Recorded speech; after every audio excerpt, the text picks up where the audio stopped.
Krishnamurti, in dialogue with Dr. Allan W. Anderson. Mr. Krishnamurti, last time we were speaking together,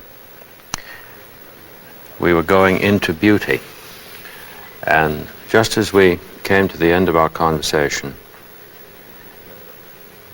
the question of seeing and its relation to the transformation of man, which is not dependent on knowledge or time, was something we promised ourselves we would take up next time we could come together.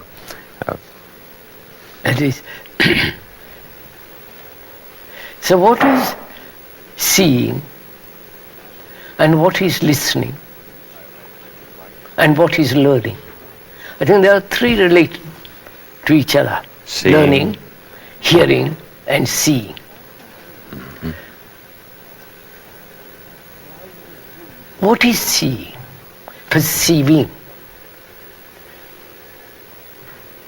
Do we actually see? Or do we see through a screen, darkly?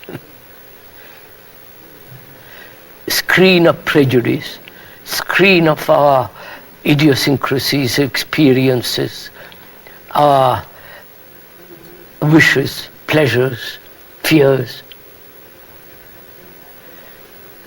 So, and obviously our images about that which we see and about ourselves.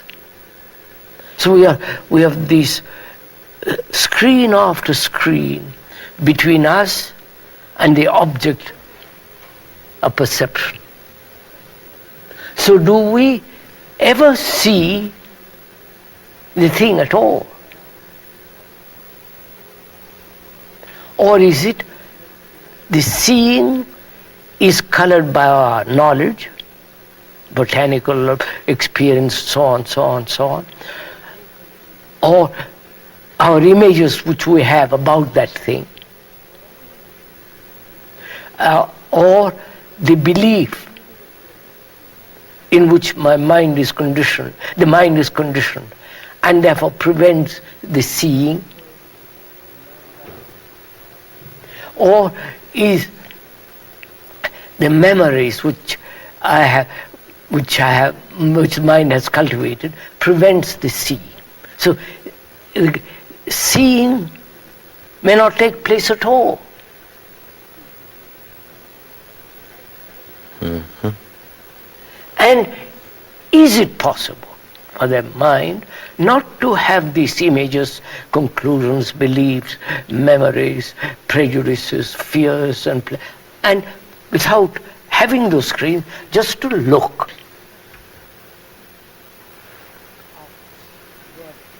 I think this becomes very important, because when there is a seeing of the thing which I am talking about, when there is a seeing, you can't help but acting. There's no question of postponement. Or succession. Or interval. Yeah. Mm-hmm. Because when action is based on a belief, a conclusion, an idea, then that action is time-binding. Mm-hmm. And that action will inevitably bring conflict and sorrow, regrets and all the rest of it. Mm-hmm. So it becomes very important to find out what it is to see, to perceive, what it is to hear. Do I ever hear?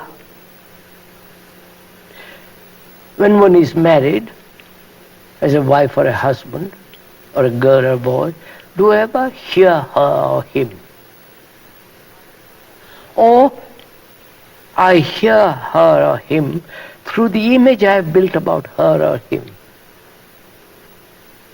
through the screen of irritations, screen of annoyance, domination, all that dreadful things that come in relationship.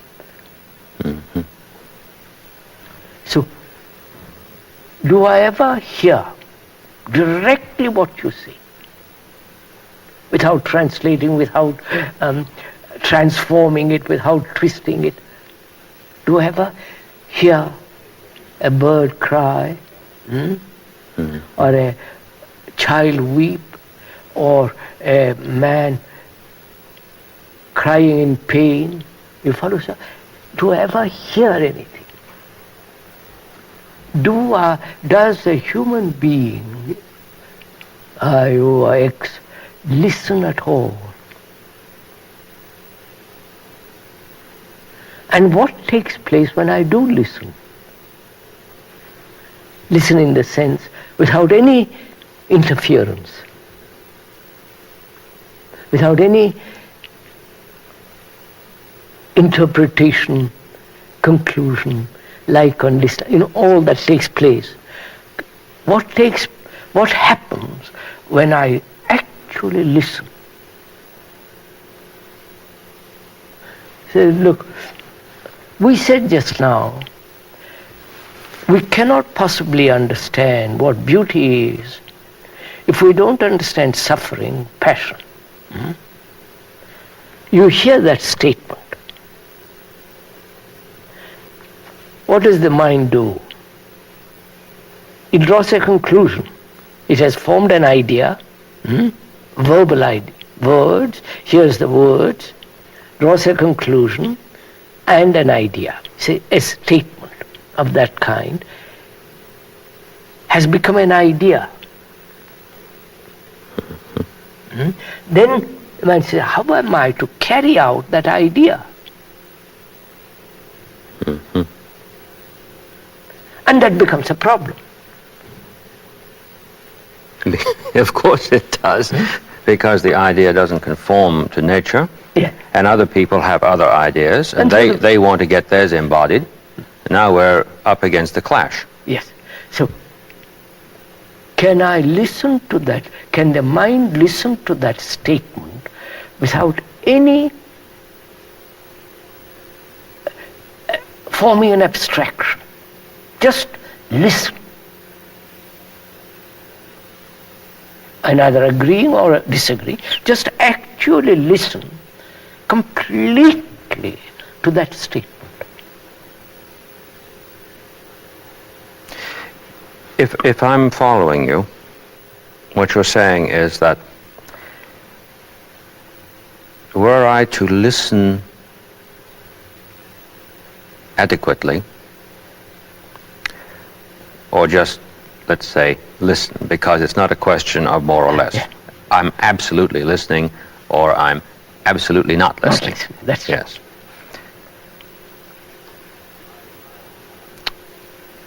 I would not have to contrive an answer. No, because there is you are in it. Yes. So, like the cat, the action and the seeing are one. Yes. They're one act. That's right. They're one act. That's right. That's yes. right. So can I listen to a statement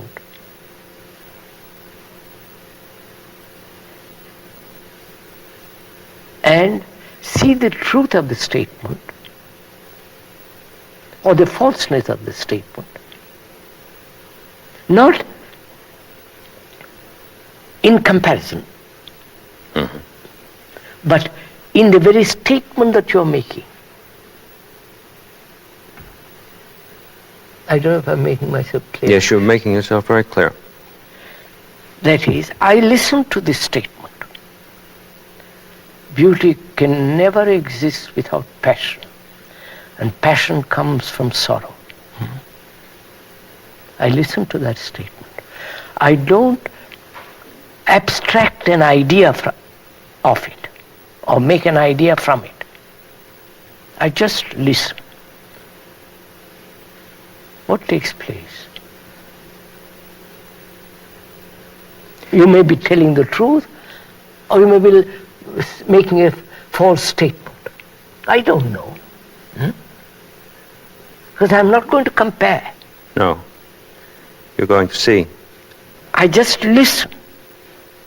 Which means I'm giving my total attention Just listen to this. You see what's going on. I give my total attention to what you're saying. Mm-hmm. Then it doesn't matter what you say or don't say. Of course. What is important? My act of listening.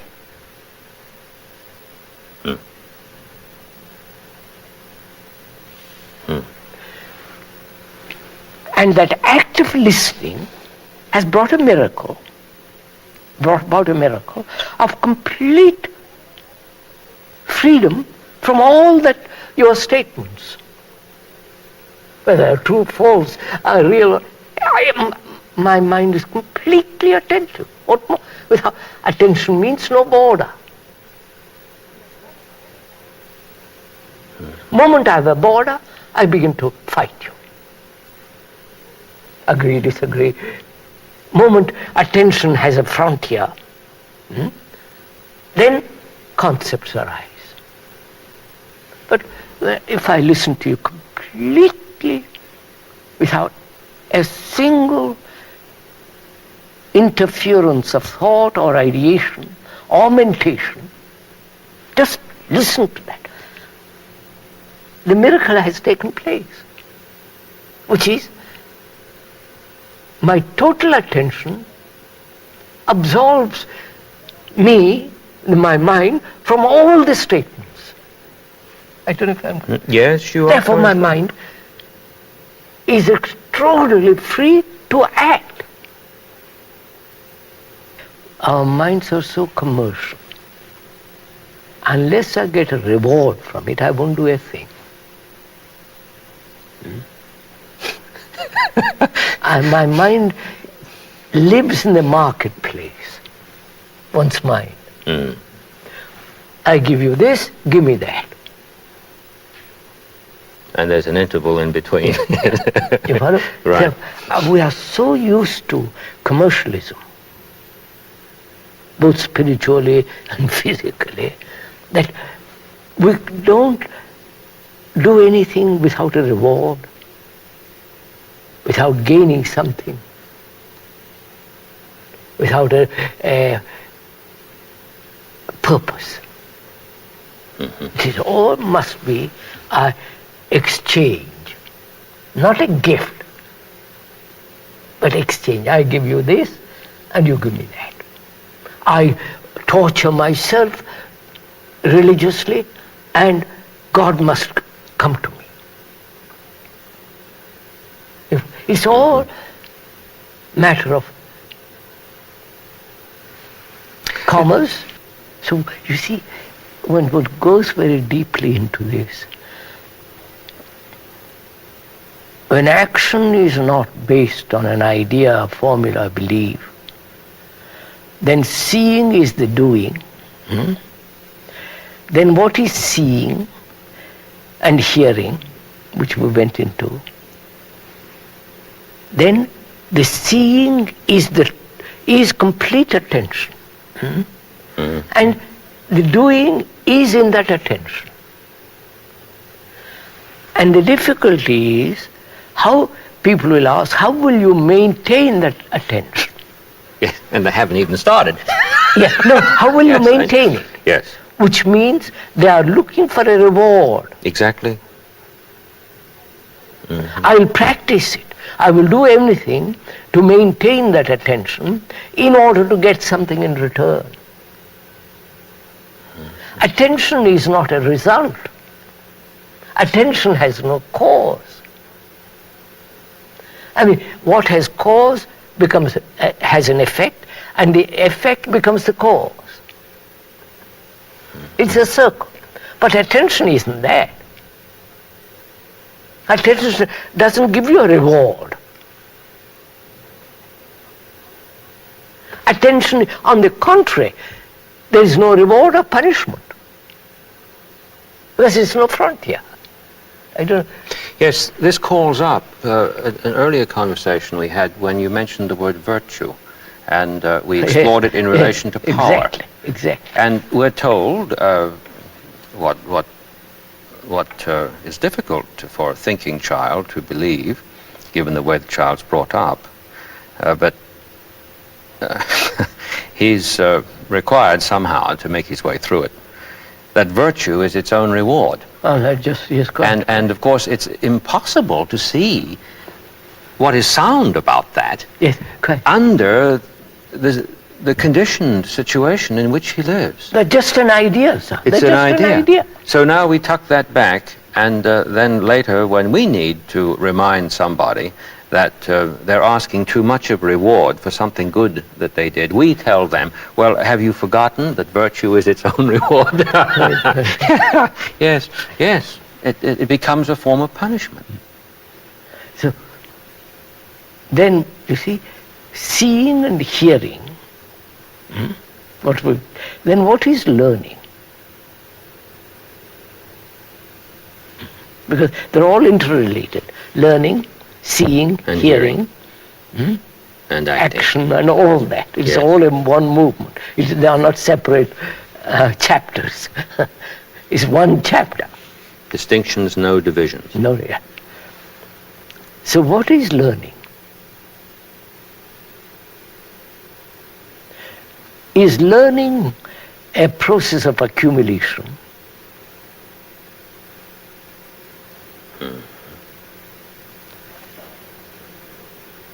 And is learning non-accumulative? We're putting both together. But let's look at it. Let's look at it, yes. One learns a language, Italian, French, whatever it is, and accumulates words. And the irregular verbs and so on, and then able to speak. That is learning a language and being able to speak. Learning how to ride a bicycle, learning how to drive a car, learning how to put together a machine, how to electronics and so on. So those are all learning to acquire knowledge in action. Mm-hmm. And I'm asking, is there any other form of learning? That we know. We are familiar with the acquisition of knowledge. Now, is there any other kind of learning? Learning which is not accumulated and acting. I don't know. Yes, when we've accumulated it all, we haven't understood anything on that account. Yes. And I learn in order to gain a reward or in order to avoid punishment. I learn a particular job, a particular craft in order to earn a livelihood. That is absolutely necessary. Otherwise, now I'm asking, is there any other kind of learning? That's routine. That's cultivation of memory, and the memory, which is the result of experience and knowledge, that is stored in the brain and that operates. When asked to do, ride a bicycle, drive a car, and so on. Now, is there any other kind of learning, or only that? When one says, I have learned from my experience, it means I have learned, stored up from that experience certain memories, and those memories either prevent, reward, or punish.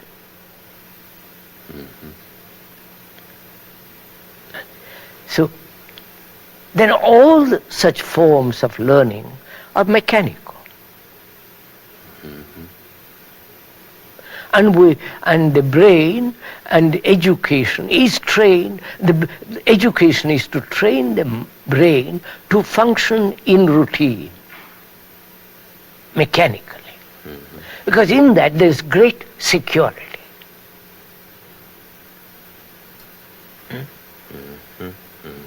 Then it's safe.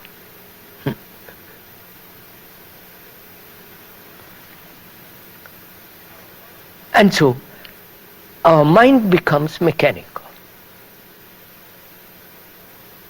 My father did this, I do this, and you follow? The whole business is mechanical. Now, is there a non-mechanical brain at all? A non-utilitarian, in that sense, Yes. learning, which has neither future nor past, therefore not time binding. I don't know if I'm making this. Don't we sometimes say, I've learned from experience, when we wish to convey something that isn't well conveyed by that expression?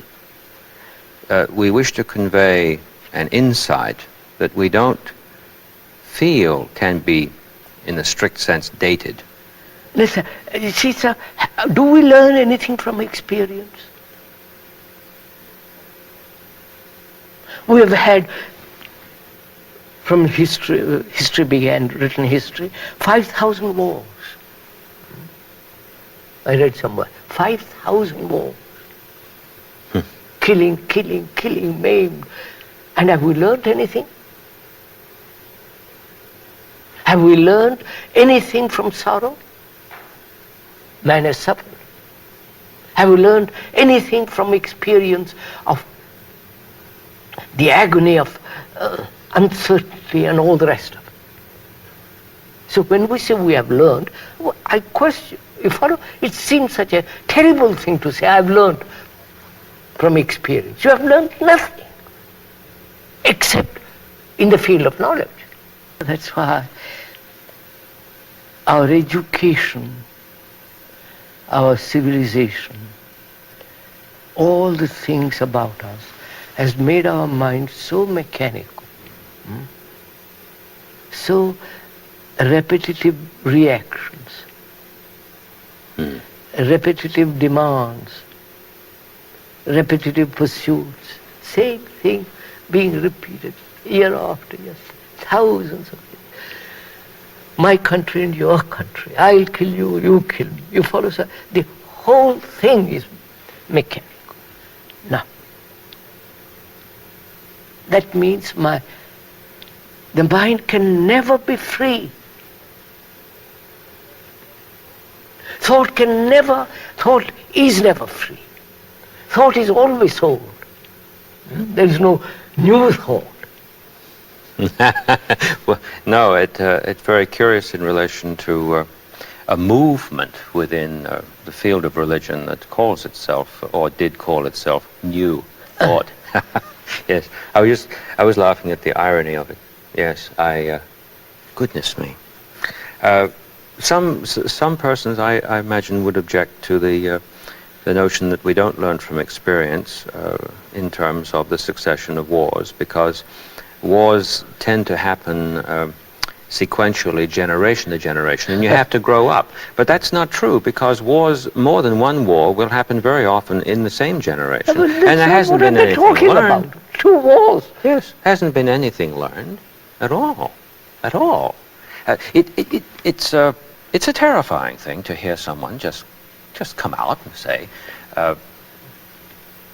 nobody learns anything from experience. No, the word experience also means to go through. Yes, yes. But you never go through. That's exactly right. You always stop in the middle. Or you never begin. Right. It means, if I'm remembering correctly, in terms of its radical root, means to test, to put to test, to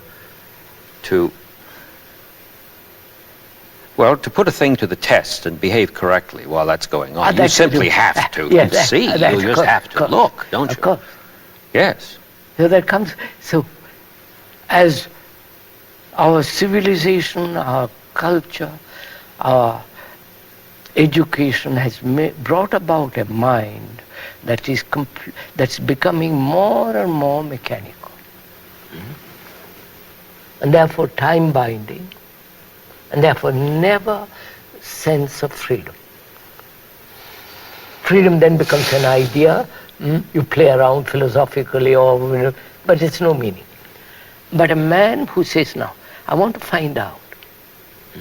I want to really go into this and discover if there is freedom. Then he has to understand the limits of knowledge. Where knowledge ends, or rather, the ending of knowledge and the beginning of something totally new. I don't know if I'm conveying anything. You are. Oh, that, yes. That is, what is learning? If it is not mechanical, then what is learning?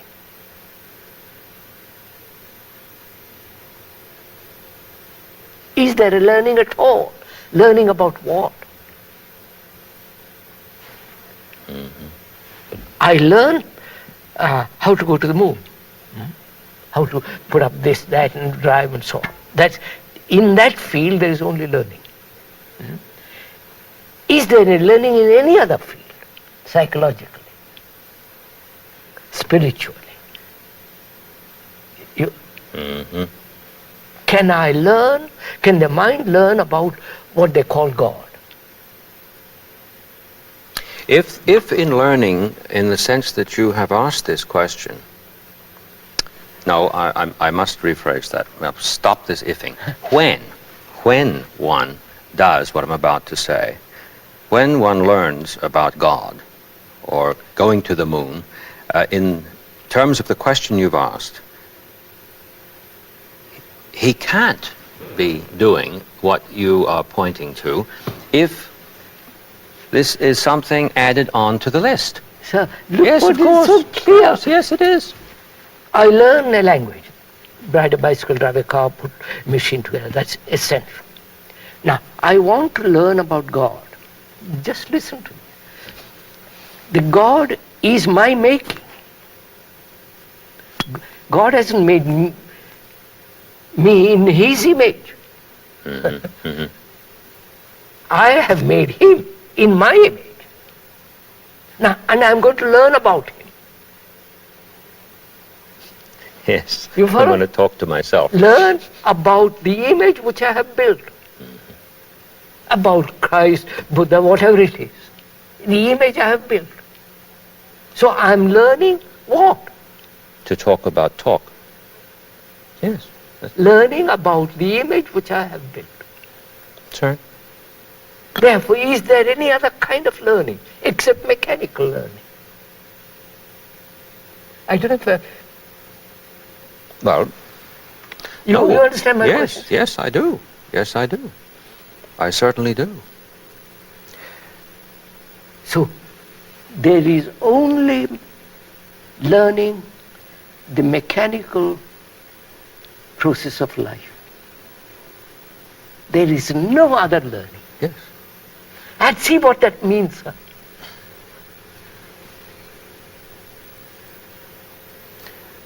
Means freedom. I can learn about myself. Myself is known. I mean, known in the sense, I may not know it, but I can know by looking at myself, I can know myself. So, the myself is the accumulated knowledge of the past. The me who says, I'm greedy, I'm envy, I'm successful, I'm frightened, I'm betrayed, I regret. All that is the me. Including the soul which I have invented in the me. Oh, the Brahman, the Atman, it's all me still. The me has created the image of God. And I'm going to learn about God, which is no meaning. So, if there is, now I'm going to use the word if there is no other learning, what takes place? You understand?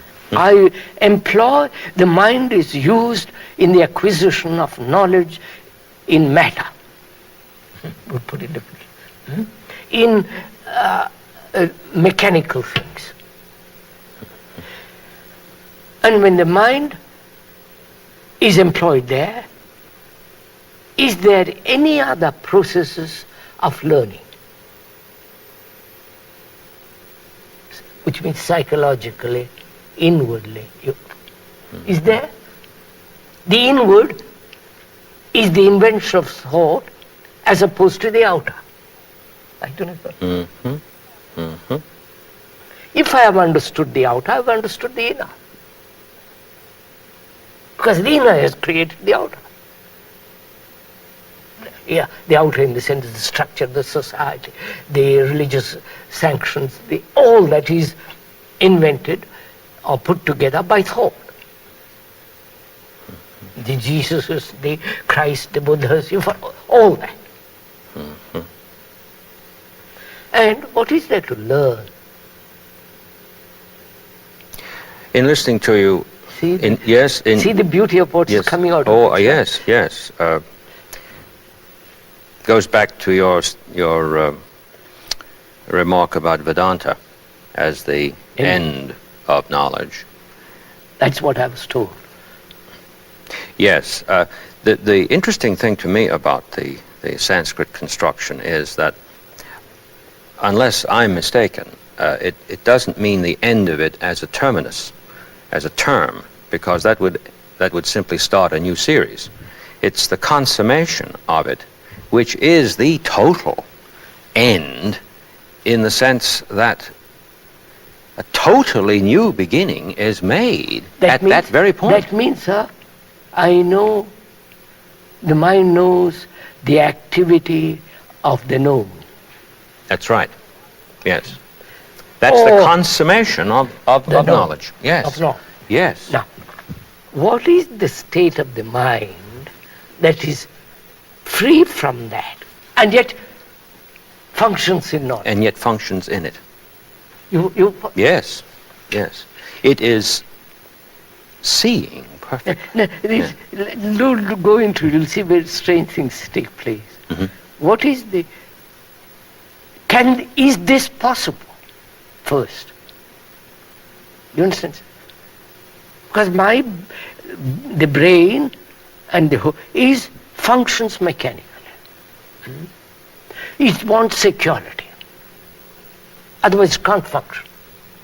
If we hadn't security, we wouldn't be here sitting together. Because we have security, we can have a dialogue. The brain can only function in complete security. Whether that security it finds in a neurotic belief or in a neurotic belief, all beliefs and all ideas are neurotic in that sense. Yes. So it finds it somewhere in accepting nationality is the highest form of the good. Success is the highest virtue. So it finds belief, security there. Now, you are asking the mind, the brain, which has become mechanical, trained, century, to see the other field which is not mechanical. Is there another field? I don't. No. You follow my question? Yes, I do. Yes. Yes, that's what's so utterly devastating. Is there, is there another field? Now, unless the brain and the mind understands the whole field, understands the movement of knowledge. It is a movement. It's a movement, yes. It's not just static. You are adding, taking away, putting, and so on. Unless it understands all that, it cannot possibly ask that other question. Exactly. And when it does ask that question, what takes place?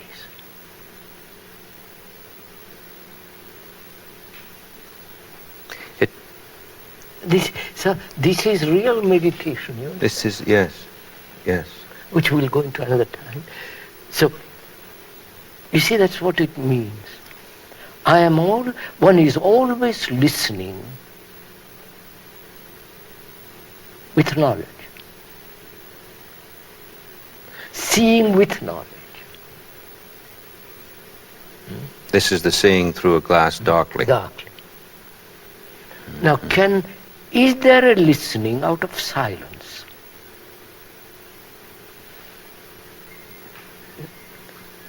And that is attention. And that is not time binding.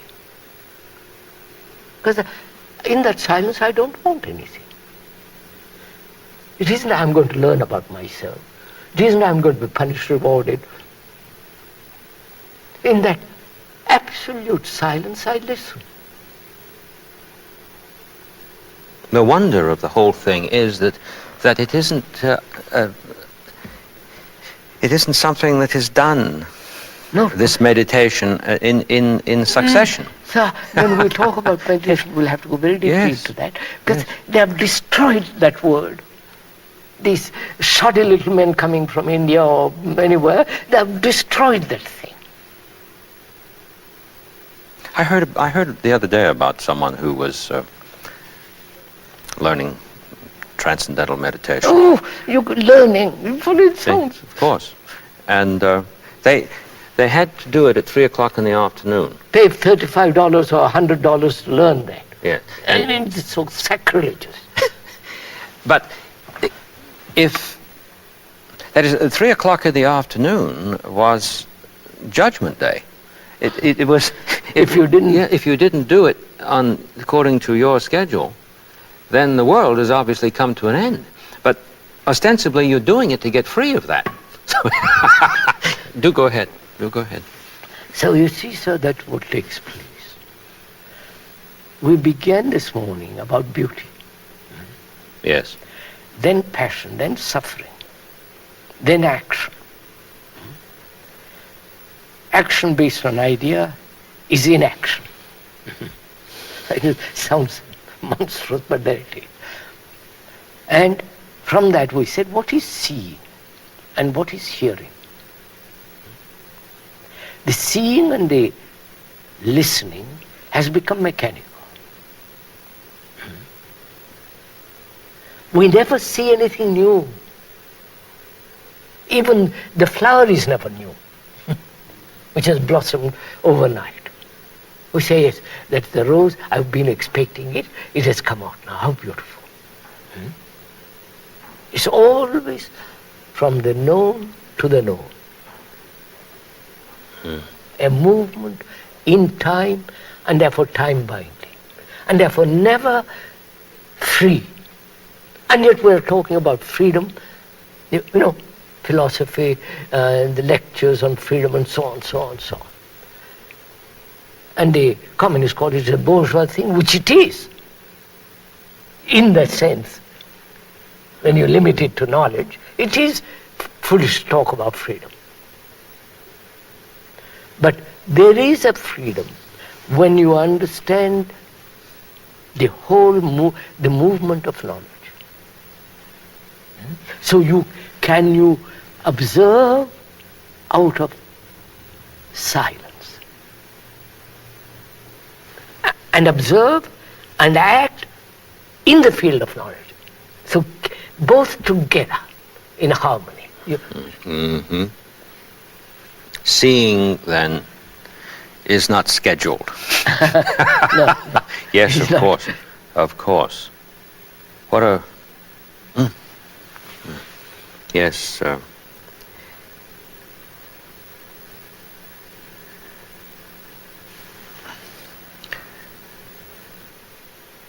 In the West as well as in the East, you have to go to the factory or the office every day of your life. Get up at 9 o'clock, 8 o'clock, 6 o'clock. Drive, walk, work. For 50 years, routine, and get kicked about, insulted, worship success, again repetition. And then occasionally talk about God if it is convenient, and so on, so on.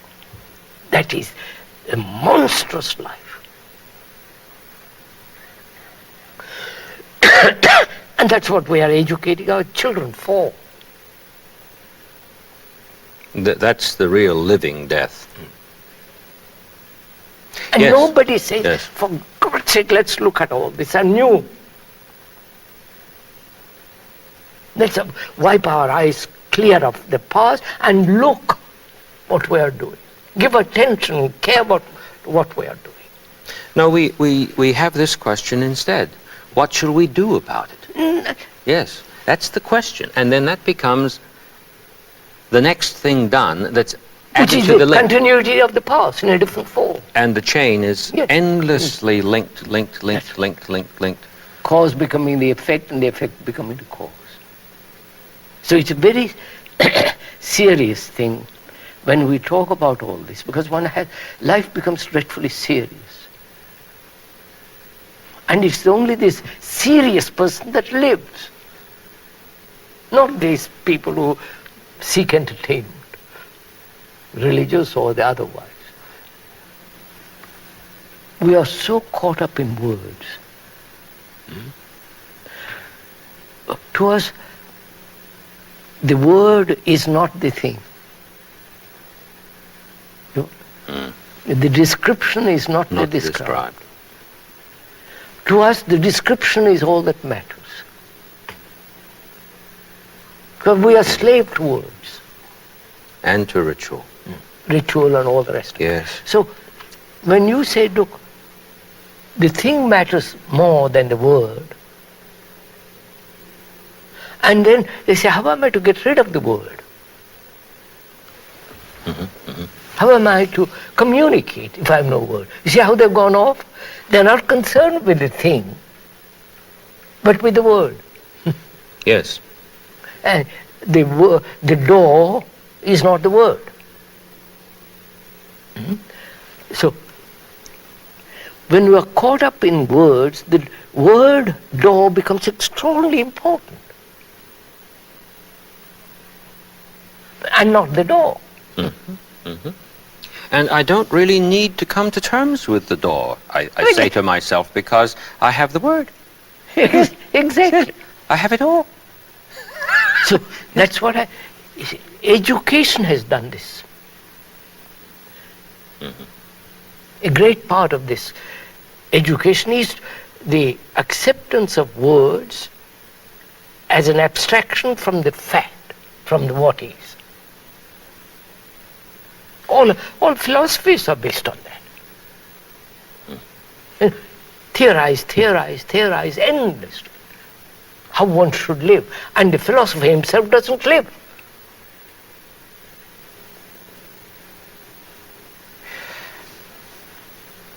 I can't tell you how grateful I am to have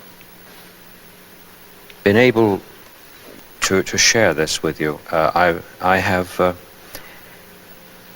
seen, in respect to my own activity as a teacher, where I must perform therapy even on my language, so that I don't give the student an occasion for thinking that I am simply adding to this endless chain, link after link after link.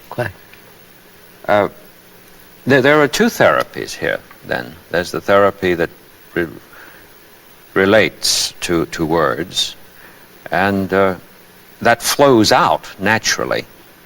It's not a contrivance. No. It flows out naturally, if I've understood you correctly, from the therapy within. Now, this relates directly, as you were saying earlier, to meditation. Are we ready, do you think? Yeah, I think that's too complicated. We must go. I don't mean right now, but maybe in one of our next conversations we must discuss several things yet, sir. Yes, before what is love, what is death, Exactly. what is meditation, what is the whole movement of living. We've got a great deal to Oh, I do look forward very much to that. Splendid. Right.